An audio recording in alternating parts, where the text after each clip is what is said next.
Today we are going to get a ready-made meal on our shelf using our Denali canning pressure canner, the tanker. And today we're going to make enchilada chicken soup. The recipe is coming out of the Complete Guide to Pressure Canning book here. I got it on Amazon. Has all kinds of ready-made meals on it. They're super delicious. So the first thing we need to do is get our chicken cooked. So you're going to start with 6 chicken thighs and 4 chicken breasts. You're gonna go ahead and put them into a pot here, cover them with at least 2 inches of water and boil them, cooking them all the way through for about 20 minutes. While my chicken is cooking, I'm gonna go ahead and get all of my other supplies set up. I'm starting to gather them here and get my vegetables chopped. So you're gonna do 3 carrots and you're going to dice those up into smaller pieces. And then I'm gonna do 1 cup of diced onion, which is about 1 large onion or 2 medium. So we're gonna get these all diced up and ready to go into our pot. The chicken is just about ready to come out. And I have 2.5 cups of dried black beans in here. And I've got all my veggies now diced up here, including 6 cloves of garlic minced. And I just put that right on top of my onion here while I was doing it. And I'm gonna put it all into the pot. And now I'm gonna pull out my chicken breast since I have my cutting board here free. I'm gonna go put it right on my cutting board. And I just want these to cool down enough that I'm able to shred them up. Or you can cut them into pieces, whatever works for you. They will shred nicely since they've been boiled and cooked all the way through. All right, I'm gonna set this aside so that they can cool and they're not hot to the touch. I'm gonna go ahead and add in 2 cans of these mild green chilies. I get them on Hazard Standard. It's a total of 8 ounces.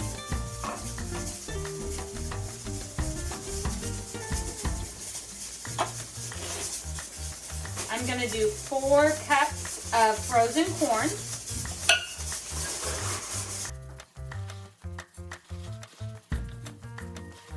And then you want about 8 cups of diced tomatoes. I just have my frozen tomatoes from the garden, so I'm gonna add those in.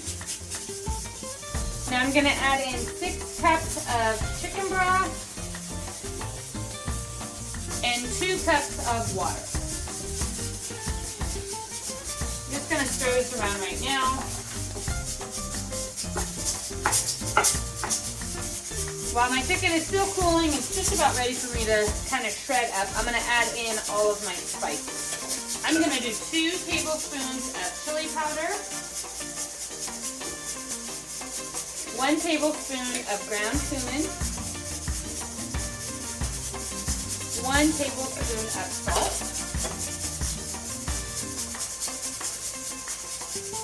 1 teaspoon of paprika,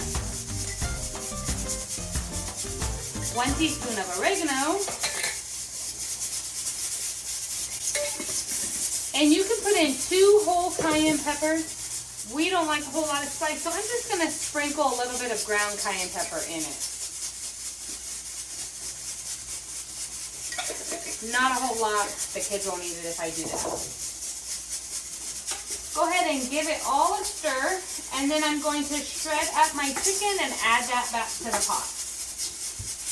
I've got my chicken all shredded up. I'm going to add it to my pot and turn my stovetop onto medium and let this come to a boil. So now I'm going to cook all of my ingredients in this pot to make a nice soup. My soup has been simmering for about 5 to 10 minutes, and I'm going to go ahead and fill each of my jars. Now, wide mouth jars always work best in these situations, but if you have regular mouth jars like I do here, you can still definitely can.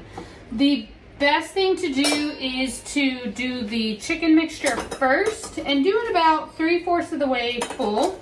And then you're gonna want to do the broth second. So if you get a little bit of broth in there, that's okay. But the beans still have to cook in the canner. And so you wanna make sure that you leave enough room for them to expand.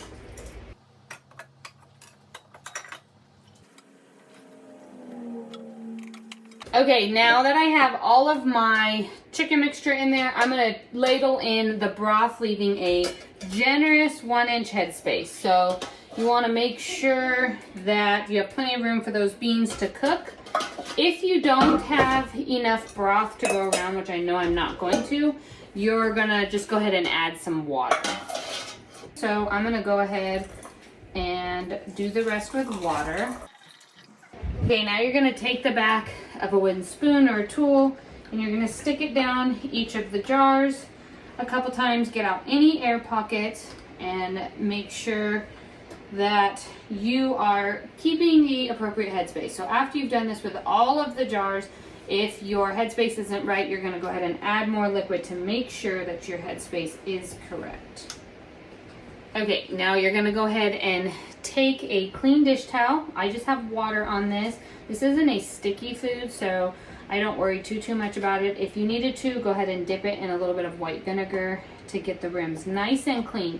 It's really important that you have 0 particles on your rim or they will not seal in the canner. So you wanna make sure that you're wiping them very well and getting off any food whatsoever that's on the rim. Next, you're going to take your Denali canning lids here and place them on each of the jars. And then you will take your rings and screw them down fingertip tight. Now we are going to get these into the canner.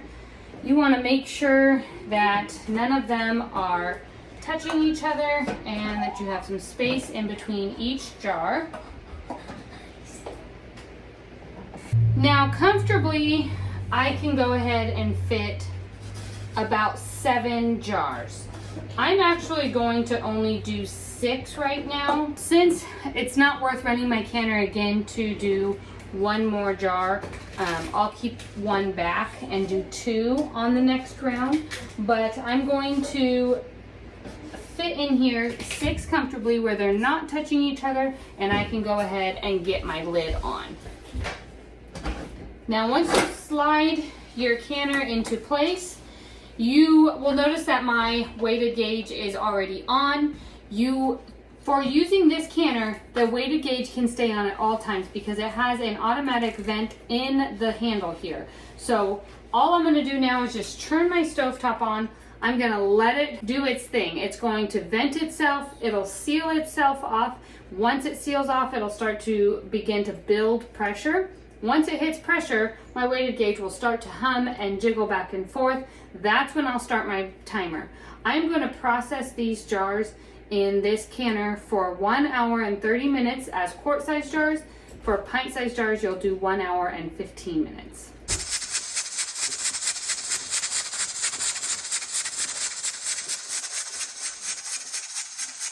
Okay, my canner has came down to 0 and I've waited well over 20 minutes. It's probably been a couple hours. The longer you let it sit, actually the easier it is. The lid just slides right off once you let it sit for a long period of time. I'm gonna go ahead and take my lid off and get my jars out of the canner. You wanna be very careful when you're pulling them out of the canner. You do not want to clank them together or touch anything. They might not be completely sealed yet, and so they're really kind of at a delicate stage. I'm gonna put them over here onto a clean towel and let them rest for 12 to 24 hours. You want them to cool down completely, and then you can check to see if there is a proper seal. I hope this video was helpful for you in learning how to get ready-made foods on your shelf using the pressure canner, the Tinker by Denali Canning.